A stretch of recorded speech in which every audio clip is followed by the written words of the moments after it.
Selamat malam minggu untuk kamu yang masih setia menunggu Ratu Yanti menjadi haji. Sekarang kita akan kembali lagi diperlihatkan dengan Xiao Yan yang pada saat ini telah mengalahkan Wu Tu. Semua orang yang berada di sekitar pada saat ini benar-benar terkejut dengan apa yang baru saja terjadi. Mereka semua menyadari bahwa pertempuran sebelumnya ada hubungannya dengan kecerobohan dari Wu Tu. Tindakan Xiao Yan ini hampir merupakan serangan diam-diam, tetapi di tempat hukuman para dewa yang sangat kejam ini, di tempat di mana yang kuat memangsa yang lemah, tidak peduli cara apa yang digunakan oleh Xiao Yan untuk bisa menang, Jiang An juga pada saat ini memiliki ekspresi serius setelah melihat apa yang baru saja ditampilkan oleh Xiao Yan. Sebuah pemikiran muncul di dalam benaknya ketika dirinya bergumam bahwa kekuatan orang ini tampaknya biasa saja, tetapi orang ini benar-benar misterius dan memiliki banyak metode. Tidak hanya dapat membuka segel tetapi juga ada binatang buaya api kristal emas di sampingnya. Bahkan pada saat sebelumnya ada lebah beracun yang berada di samping Xiao Yan untuk mengalahkan Wu Tu. Selain itu, bahkan jika dirinya menginginkannya, diperkirakan semua binatang di tempat ini akan bisa mengikutinya. Jika begitu permasalahannya, dirinya khawatir mungkinkah orang ini adalah utusan binatang suci. Jiang An pada akhirnya segera menekan perasaannya ini dan segera tersenyum masam sebelum akhirnya mulai lanjut berbicara. Jiang An berkata bahwa saudara Xiao Feng bersembunyi sangat dalam sehingga tidak bisa ditebak oleh Jiang An. Jiang An juga benar-benar tidak pernah menyangka bahwa saudara Xiao Feng adalah pengguna binatang suci yang sangat langka di tempat hukuman para dewa. Mendengar apa yang dikatakan oleh Jiang An pada saat ini, jiwa Wu Tu yang berada di sampingnya sedikit gemetar. Wu Tu tampak memalukan dan meskipun ada kebencian di matanya terhadap Xiao Yan, dirinya secara alami mengetahui apa yang dimaksud dengan pengguna binatang suci dan dirinya pada saat ini hanya bisa terdiam. Wu Tu menyadari bahwa pengguna binatang suci ini adalah keberadaan yang unik yang dapat mengendalikan binatang buas. Jiwanya dapat digabungkan dengan binatang buas yang berada di belakangnya. Kekuatan dari pengguna binatang suci ini mungkin tidak kuat, tetapi meskipun begitu akan ada banyak binatang buas yang sangat kuat yang berada di belakang dari pengguna binatang suci. Semua binatang buas ini bersedia mengikuti dan bahkan mereka bersedia bertarung dengan taruhan nyawa mereka sendiri. Yuan Jian di sisi lain juga pada saat sebelumnya tentu saja telah melihat lebah racun di bahu Xiao Yan. Ekspresinya juga berubah menjadi serius dan pada saat ini dirinya benar-benar terkejut di dalam hatinya. Meskipun Xiao Yan hanyalah Dogat bintang 3 pada saat ini, tetapi di mata dari semua orang Xiao Yan tidak diragukan lagi memiliki kekuatan yang cukup untuk mengalahkan Wu Tu. Dengan begitu maka pada saat ini Xiao Yan benar-benar dapat dianggap pria kuat dan dihargai oleh para monster tua di sini. Sementara itu di sisi lain Kun Bo pada saat ini menyipitkan matanya dan memandang ke arah Xiao Yan. Kun Bo segera lanjut berkata bahwa racun yang baru saja ditampilkan benar-benar sangat mendominasi. Kecepatan penyebaran racun ini juga benar-benar luar biasa. Kun Bo telah banyak melihat binatang racun di dunia ini, tetapi dirinya belum pernah melihat lebah racun seperti itu. Bahkan di antara 10 serangga ganas di zaman kuno teratas, dirinya khawatir tampaknya tidak ada yang bisa mengalahkan kekuatan dari lebah beracun tersebut. Saudara Xiao Feng ini benar-benar memiliki banyak trik dan dirinya khawatir masih banyak trik yang tersembunyi dari saudara Xiao Feng. Mendengar hal tersebut Xiao Yan pada saat ini melirik ke arah semua orang dan melambaikan lengan bajunya. Xiao Yan berkata bahwa Xiao Feng juga khawatir bukan hanya Xiao Feng yang menyembunyikan kekuatannya. Mendengar hal tersebut semua orang pada saat ini hanya terdiam dan tidak mengatakan apa-apa lagi. Namun bersamaan dengan hal tersebut tiba-tiba gemuruh guntur terdengar di lorong dengan sangat keras. Suara ini menjadi semakin keras seolah-olah guntur pada saat ini benar-benar menghampiri semua orang. Ekspresi semua orang pada saat ini berubah dengan mata yang tiba-tiba menyusut. Di dalam kondisi seperti ini mereka benar-benar sangat sulit untuk bisa melarikan diri dan mereka harus bergegas memikirkan cara untuk menghadapi guntur. Sementara itu pada saat ini Xiao Yan bergegas melesat ke arah yang persis tempat dari mana guntur tersebut berasal. Semua orang pada saat ini menyipitkan matanya melihat tingkah Xiao Yan yang seolah-olah sedang mencari kematian. Mereka tidak tahu apa yang pada saat ini dipikirkan oleh Xiao Yan. Mereka juga pada saat ini sibuk merubah segel tangan masing-masing dan mengeluarkan keterampilan masing-masing untuk menghindar. Sosok Kunbo pada saat ini merubah segel di tangannya dan dirinya menciptakan lapisan segel untuk melindungi diri. Bersamaan dengan hal tersebut pada saat ini Guntur pada akhirnya segera sampai di lokasi dari semua orang. Pada akhirnya semua orang pada saat ini benar-benar tenggelam dalam cahaya Guntur. Mereka juga tidak mengetahui bahwa Xiao Yan pada saat ini sesungguhnya sedang berdiri tidak jauh dari kegelapan. Guntur pada saat sebelumnya memang mengabaikan Xiao Yan dan melewati Xiao Yan. Xiao Yan juga pada saat ini sedikit tersenyum dan Xiao Yan benar-benar tidak menyangka idenya akan berhasil. Xiao Yan pada saat sebelumnya berpikir bahwa cahaya Guntur ini telah mengembangkan kecerdaan spiritual. Oleh karena itu sepertinya mereka tidak akan menyerang jenis yang sama dan jika seperti itu Xiao Yan terpikir untuk menggunakan kekuatan lautan Guntur dan meniru aura dari jenis mereka. Apa yang dipikirkan oleh Xiao Yan ini benar-benar berhasil setelah dipraktekkan oleh Xiao Yan dan Xiao Yan merasa lega. Sementara itu di sisi lain pada saat ini semua orang benar-benar mengalami kesulitan di dalam Guntur. Penampilan Yuan Jian juga pada saat ini berubah drastis dan segel di tangannya pada saat ini terus berubah. Sosoknya pada saat ini mengeluarkan senjata pedang dan labu. Bayangan hitam yang tidak terhitung jumlahnya juga pada saat ini melonjak dan sosoknya menghantam segel yang menghalangi mereka. Pada saat yang bersamaan Kunbo juga pada saat ini menghantam segel bersamaan dengan Yuan Jian hingga pada akhirnya segel tersebut hancur. Sementara itu pada saat ini jiwa utuh yang tersisa benar-benar menghilang entah kemana. Sosok Jiang An juga tidak bisa dirasakan oleh Xiao Yan. Xiao Yan terus mencari dengan kekuatan spiritualnya tetapi Xiao Yan pada saat ini tidak berhasil menemukannya. Melihat apa yang baru saja terjadi pada akhirnya Xiao Yan bergumam tidak satu pun di antara orang-orang ini yang bisa diremehkan. Bahkan meskipun Wutu kehilangan tubuhnya tetapi bagaimanapun dirinya adalah Dogat Bintang 5. Terlebih lagi mereka adalah Dogat Bintang 5 yang tinggal di tempat hukuman para dewa. Suara gemuruh yang keras sebelumnya pada akhirnya seketika meredup dan Guntur menghilang. Bersamaan dengan hal tersebut pada saat ini tiba-tiba ada aliran udara yang menyebar dari lorong.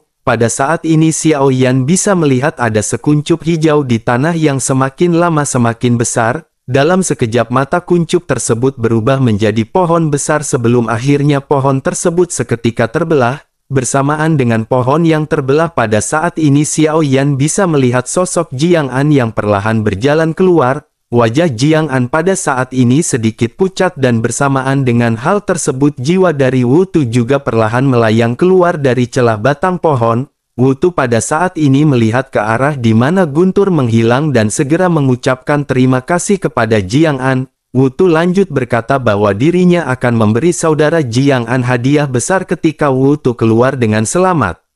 Mendengar hal tersebut Jiang An pun segera berkata bahwa saudara Wutu pada saat ini tidak perlu bersikap terlalu sopan. Bagaimanapun Jiang An mengundang mereka untuk datang ke sini. Dengan begitu sudah tugas bagi Jiang An untuk melindungi mereka dari serangan bahaya. Menanggapi hal tersebut Wutu pada saat ini menganggukkan kepalanya dengan ekspresi sedikit pucat. Setelah itu dirinya pun lanjut berkata bahwa baik Yuan Jian maupun Kunbo memiliki cara masing-masing untuk mendapatkan keuntungan. Pada saat ini dirinya hanya ingin bisa keluar dengan selamat setelah mendapatkan sebuah keuntungan. Mendengar apa yang dikatakan oleh Wutu pada saat ini tiba-tiba mata Jiang An seketika berbinar. Dirinya menatap ke arah Wutu dengan hati-hati dan tiba-tiba senyum dingin segera muncul di sudut mulut Jiang An. Melihat senyuman ini wajah Wutu pada saat ini berubah menjadi kecurigaan dan hatinya sedikit terguncang. Jiwanya tanpa sadar melangkah mundur dan senyum kering pada saat ini segera muncul di wajahnya. Sementara itu di sisi lain Jiang An pada saat ini mulai kembali berbicara. Jiang An berkata bahwa mereka telah mengenal satu sama lain selama bertahun-tahun. Dikabarkan bahwa Wutu selamat dari pengejaran utusan. Banyak orang tidak mempercayainya, tetapi Jiang An pada saat ini mempercayai hal tersebut. Selain itu, pada saat sebelumnya Wu Tu benar-benar memprovokasi saudara Xiao Feng untuk menilai hubungan antara Xiao Feng dan Jiang An. Dengan begitu hal tersebut juga akan memberikan kesempatan bagi Wu Tu untuk memberitahu kepada orang lain bahwa Wu Tu dan Jiang An bukanlah teman dekat. Jika semuanya berjalan dengan lancar, maka dapat dikatakan Wu Tu akan menciptakan peluang baik baginya untuk bisa bergabung dengan orang lain. Setelah itu Wu Tu akan bisa bersantai dan mengamati situasi sebelum akhirnya memilih untuk mengambil tindakan. Namun pada akhirnya Wu Tu benar-benar tidak menyangka bahwa dirinya akan menderita luka seperti itu di tangan saudara Xiao Feng. Sesungguhnya pada saat ini Jiang An tahu bahwa Wu Tu berpura-pura lemah untuk bisa mencapai tujuannya yang sebenarnya. Jiang An tahu bahwa tujuan dari Wu Tu pada saat ini adalah untuk keluar dari sini. Mendengar apa yang dikatakan oleh Jiang An, Wu Tu pada saat ini segera mengerutkan kening dan berkata bahwa analisis dari saudara Jiang An ini tidak memiliki dasar sama sekali. Karena Wu Tu setuju untuk datang ke sini, maka dirinya secara alami ingin mendapatkan beberapa keberuntungan.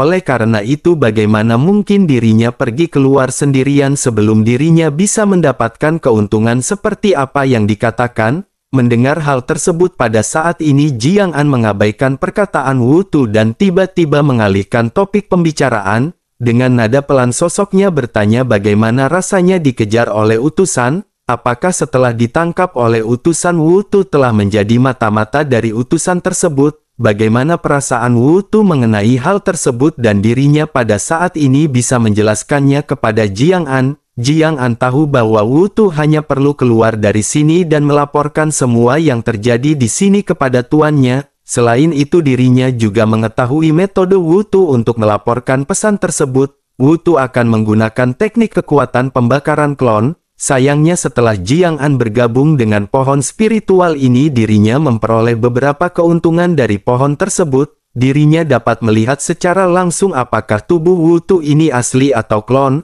Hampir tidak ada perbedaan besar apakah itu tubuh asli atau klon baik dari segi daging, darah ataupun jiwa.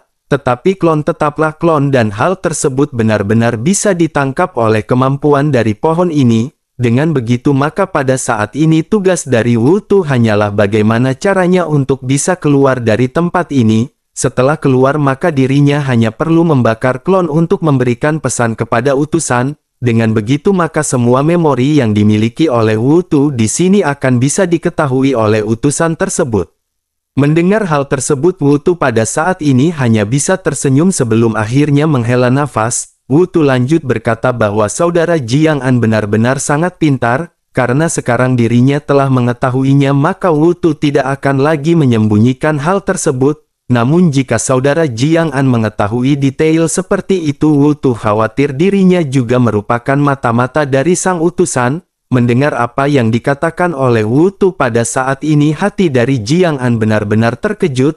Ini adalah rahasia terbesar di hatinya dan belum pernah diungkapkan kepada siapapun di luar sana. Dirinya benar-benar tidak pernah berpikir bahwa Wu Tu benar-benar bisa mengetahui mengenai hal tersebut. Sejujurnya Jiang An juga pernah ditangkap oleh seorang utusan. Beruntung Jiang An tidak dibantai dan Jiang An dijadikan mata-mata oleh utusan tersebut. Jiang An pada akhirnya hanya bisa menghela nafas dan berkata apakah Wu Tu pada saat ini tahu mengapa Jiang An datang ke sini? Wu Tu pun mengerutkan kening karena sejujurnya Wu Tu tidak mengetahui tujuan dari Jiang An datang ke tempat ini. Sementara itu melihat Wu Tu yang terdiam, Jiang An kembali berkata bahwa Wu Tu memiliki aura dari Dong Chang di dalam dirinya. Begitu nama Dong Chang keluar, ekspresi Wu Tu pada saat ini seketika langsung berubah. Dong Chang adalah nama dari utusan yang telah memberikan bekas kepada Wu Tu. Ialah yang memberikan Wu Tu tugas untuk menjadi mata-mata dan Wu Tu benar-benar tidak menyangka Jiang An bisa mengetahuinya. Sementara itu di sisi lain pada saat ini Jiang An lanjut menjelaskan bahwa untuk lebih dekat dengan Wu Tu dirinya benar-benar datang ke tempat ini. Awalnya dirinya khawatir tujuannya akan terlihat jelas dan menimbulkan kecurigaan dari Wu Tu. Dirinya memilih untuk tinggal dekat dengan Wu Tu dan menjadi teman dari Wu Tu. Tujuan dirinya menyatu dengan pohon spiritual di tempat ini juga karena Wutu. Selain itu juga dirinya ingin memberitahu Wutu bahwa kekuatan bawaan dari pohon spiritualnya ini memiliki dua kemampuan. Selain bisa membedakan apakah seseorang itu tubuh asli atau klon, dirinya juga bisa membuat klonnya tertidur dan tubuh utama tidak akan menyadari hal tersebut. Tubuh utama hanya akan dikirimkan di dalam jiwanya keajaiban mimpi dari pohon tersebut. Setelah selesai berbicara pada saat ini tiba-tiba tubuh spiritual Wutu sempoyongan dan sosoknya benar-benar terjatuh dalam ketidaksadaran.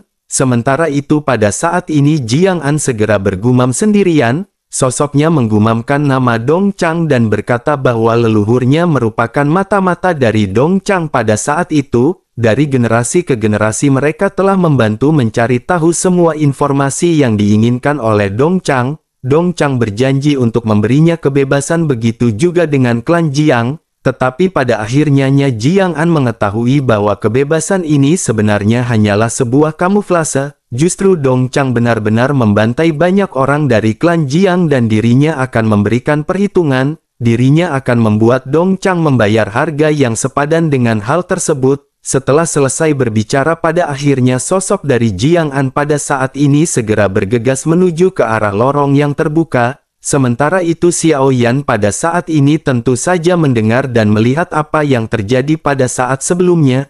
Beruntung kekuatan spiritual Xiao Yan lebih kuat daripada Jiang An dan sosok Xiao Yan tidak diketahui. Xiao Yan pun menghela nafas dan pada saat ini berpikir bahwa Xiao Yan di masa depan harus semakin waspada. Xiao Yan juga pada saat ini tidak terburu-buru untuk bergerak maju dan Xiao Yan pada saat ini memfokuskan diri untuk meningkatkan kekuatan. Karena area di sini ini mengandung guntur yang sangat banyak maka Xiao Yan memutuskan untuk menyerap energi guntur di sekitar. Situasi di sini benar-benar tidak bisa dianggap sebagai sebuah permainan dan Xiao Yan pada saat ini harus memantapkan diri untuk menjadi semakin kuat. Xiao Yan pada akhirnya duduk bersila dalam kegelapan dan mulai menyerap kekuatan guntur di dinding batu sekitar. Xiao Yan juga pada saat ini melesatkan kekuatan spiritualnya untuk mendeteksi lingkungan sekitar dan bahaya. Di dalam dinding batu di sekitar pada saat ini sambaran petir terus-menerus muncul. Meski sambaran petir ini memiliki kekerasan tetapi Xiao Yan sudah cukup kuat untuk bisa menekan guntur tersebut. Pada akhirnya Xiao Yan secara langsung menyerap guntur yang dipenuhi dengan kekerasan tersebut. Selama guntur ini masuk ke dalam tubuh Xiao Yan dengan waktu yang cukup, lautan guntur di dalam dantian Xiao Yan pasti akan segera meningkat ke level yang lebih tinggi. Lautan guntur di tubuh Xiao Yan ini akan menentukan kekuatan fisik Xiao Yan dan semakin besar dari lautan guntur maka dengan begitu akan semakin kuat kekuatan fisik yang dimiliki oleh Xiao Yan. Selain itu kekuatan guntur yang terkandung dalam kristal guntur di dinding batu ini juga berkali-kali lebih kuat daripada guntur di tempat lain. Dengan begitu maka kecepatan pembentukan lautan guntur Xiao Yan tentu saja akan berkali-kali lipat. Pada akhirnya seiring dengan berjalannya waktu pada saat ini lautan guntur di tubuh Xiao Yan telah mencapai 15.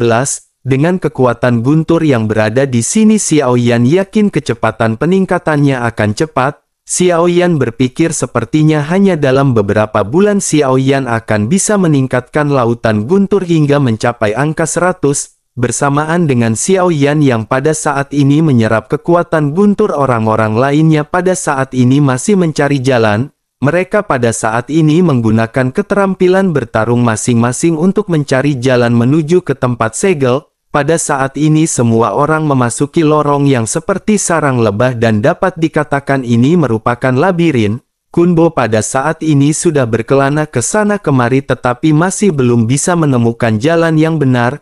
Yuan Jian di sisi lain juga pada saat ini mengeluarkan senjata pedang labunya dan banyak bayangan hitam yang tidak terhitung jumlahnya melonjak. Kabut-kabut hitam ini mengelilingi tubuh dari Yuan Jian sebelum akhirnya melesat menuju ke arah beberapa lorong. Yuan Jian juga pada saat ini menggunakan kekuatan spiritualnya untuk mencari jalan yang benar. Pada akhirnya begitu dirinya menemukan jalan yang benar sosoknya pada saat ini seketika membuat tanda. Yuan Jian pada saat ini meletakkan labu di sudut dinding sebagai sebuah tanda. Setelah itu sosoknya kembali melesatkan kekuatan spiritual dan bergegas mengikuti bayangan untuk mencari jalan yang benar. Sementara itu di sisi lain pada saat ini Jiang An juga melakukan hal yang sama dengan apa yang dilakukan oleh Kun Bo dan Yuan Jian. Namun sosok dari Jiang An pada saat ini tampak masih terlihat tenang dan tidak terlalu bersemangat untuk mencari jalan. Sementara semua orang menggunakan metode mereka masing-masing. Xiao Yan pada saat ini masih duduk bersila di dalam kegelapan.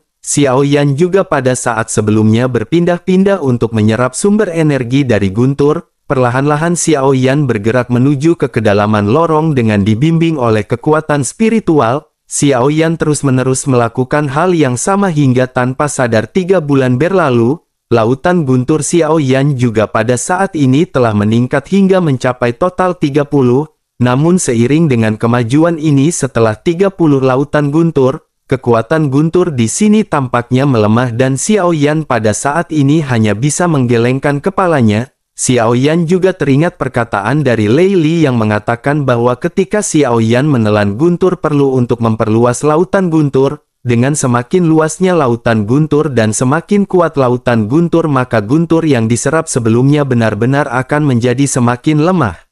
Untuk meningkatkan dengan cepat maka Xiao Yan pada saat itu harus mencari guntur yang lebih kuat daripada guntur yang pada saat ini diserap oleh Xiao Yan. Namun meskipun begitu Xiao Yan pada saat ini masih terus-menerus menyerap kekuatan guntur, Xiao Yan juga terus-menerus bergerak maju dengan dibimbing oleh kekuatan spiritual untuk mencari jalan kebenaran. Bersamaan dengan hal tersebut setelah beberapa saat berlalu Xiao Yan bisa merasakan keberadaan dari seseorang. Xiao Yan telah menghafal aura dari orang-orang di sini sebelumnya dan dengan kekuatan Xiao Yan pada saat ini menyadari bahwa sosok yang baru saja muncul adalah Yuan Jian. Xiao Yan pada akhirnya menunggu beberapa saat dan menemukan bahwa Yuan Jian pada saat ini berada di bawah. Xiao Yan pada saat ini menatap ke arah Yuan Jian yang tidak mengetahui posisi Xiao Yan. Pada saat ini Yuan Jian terlihat celingak-celinguk dan tidak tahu apakah dirinya sedang tersesat atau mencari sesuatu. Namun pada akhirnya setelah memperhatikan Yuan Jian pada saat ini Yuan Jian sepertinya sedang mencari sesuatu. Xiao Yan pada saat ini juga tahu bahwa kekuatan spiritual Yuan Jian ini lebih lemah daripada Xiao Yan. Itulah mengapa pada saat ini keberadaan Xiao Yan tidak bisa terdeteksi oleh Yuan Jian. Xiao Yan pada akhirnya mendekati tempat di mana Yuan Jian berada di dalam kegelapan. Sementara itu Yuan Jian pada saat ini mengerutkan kening dan menggumamkan sesuatu seolah-olah sedang mencari sesuatu. Xiao Yan juga pada saat ini bisa melihat labu yang berada di bawah kaki Yuan Jian dan bayangan hitam pada saat ini terus bermunculan. Bayangan hitam ini membuat Xiao Yan merasa sedikit berdebar-debar. Xiao Yan pun memandang labu tersebut dan matanya pada saat ini sedikit menyusut. Sementara itu pada saat ini Yuan Jian tiba-tiba melihat ke salah satu lorong dan pada akhirnya menggerakkan tubuhnya bergegas menuju ke lorong tersebut. Yuan Jian meninggalkan labu dan Xiao Yan pada saat ini dengan sedikit pemasaran segera menghampiri labu yang ditinggalkan Yuan Jian. Setelah sedikit memperhatikan Xiao Yan tiba-tiba mendapatkan ide yang berani. Xiao Yan pada akhirnya tanpa banyak basa-basi segera mengambil labu tersebut dan melesat ke tempat lain. Bersamaan dengan Xiao Yan yang mengambil labu tersebut tentu saja pada saat ini Yuan Jian segera menyadarinya. Namun Yuan Jian mengabaikan hal tersebut dan pada saat ini masih terus-menerus melesat mengikuti bayangan hitam yang membimbingnya. Namun setelah sekian lama pada akhirnya Yuan Jian tiba-tiba menyadari sesuatu. Yuan Jian tampak telah melewati tempat ini dan Yuan Jian pada saat ini mengerutkan kening. Barulah pada saat ini Yuan Jian menyadari bahwa perasaan yang sebelumnya dirinya rasakan sepertinya berkaitan dengan labu miliknya. Yuan Jian pada akhirnya menghela nafas dan pada saat ini berpikir sepertinya harta karun labu berharga miliknya telah dirampas oleh orang lain. Yuan Jian pun memikirkan kemungkinan orang-orang yang akan bisa mengambil labu tersebut. Orang yang pertama dicurigai oleh Yuan Jian adalah Kun Bo karena Kun Bo selalu tertarik dengan labu miliknya. Orang kedua yang dicurigai tentu saja adalah Jiang An. Mengingat kemampuan Jiang An juga cukup kuat, Jiang An mungkin saja melakukan hal tersebut. Sementara itu untuk Xiao Feng pada saat ini Yuan Jian meletakkannya di posisi terakhir, meskipun Xiao Feng memiliki kekuatan misterius dan baru saja mengalahkan Wu Tu, tetapi bagaimanapun kekuatannya hanyalah seorang dogat bintang 3, tidak mungkin bagi Xiao Yan untuk berani memprovokasi seorang dogat bintang 5 di tempat ini. Yuan Jian pun segera menggertakkan giginya dan dipenuhi dengan amarah yang melonjak. Labu ini sudah bersama dengannya untuk waktu yang tidak diketahui dan dirinya telah menggunakan semua kekuatannya untuk mengendalikan labu tersebut. Namun hingga saat ini dirinya benar-benar tidak bisa mengendalikan sepenuhnya labu tersebut, dirinya hanya bisa menggunakan kekuatan labu tersebut sebanyak 20%, tetapi meskipun begitu 20% ini benar-benar sudah sangat membantu Yuan Jian. Yuan Jian juga sesungguhnya tidak tahu asal dari manakah lambu tersebut berada dan Yuan Jian secara tidak sengaja menemukannya. Dapat dikatakan bahwa harta karun labu ini benar-benar merupakan harta karun yang sangat berharga bagi Yuan Jian. Yuan Jian hanya bisa menekan emosinya pada saat ini dan memutuskan untuk segera kembali melakukan pencarian. Yuan Jian terus-menerus mencari jalan untuk menuju ke segel berikutnya sambil melesatkan kekuatan spiritualnya mencari keberadaan labu. Bersamaan dengan Yuan Jian yang pergi pada saat ini sosok Xiao Yan masih belum pergi dari tempat sebelumnya. Xiao Yan hanya bisa memperhatikan Yuan Jian yang bergegas sebelum akhirnya Xiao Yan pada saat ini segera menggenggam labu harta karun milik Yuan Jian. Alasan mengapa Yuan Jian tidak bisa merasakan labu harta karun miliknya adalah karena Xiao Yan sudah merusak labu harta karun tersebut. Tentu saja Xiao Yan tidak bisa menghapus tanda yang ditinggalkan oleh Yuan Jian dalam waktu singkat, namun Xiao Yan telah mengirim labu harta karun tersebut ke dalam pagoda pemurnian untuk menyembunyikan auranya. Xiao Yan pada akhirnya menghela nafas dan setelah kepergian dari Yuan Jian ini Xiao Yan segera kembali memasuki lorong dan menemukan posisi yang relatif aman. Xiao Yan pada saat ini memutuskan untuk bersila dengan tenang sambil menyerap sumber energi guntur yang berada di sekitar. Xiao Yan juga pada saat ini berinisiatif untuk mengecek apa yang pada saat ini terkandung di dalam labu tersebut. Labu ini benar-benar membuat Xiao Yan cukup tertarik dan Xiao Yan menaruh banyak perhatian kepada labu tersebut. Xiao Yan pada saat ini bisa merasakan bahwa meskipun penampilan labu ini terlihat biasa tetapi ada sesuatu di dalamnya. Xiao Yan pun menenangkan diri dan memutuskan untuk memeriksa labu tersebut setelah melakukan sedikit pelatihan dalam menjinakkan jamur atau yang disebut juga dengan janda yang bisa dibawa tidur.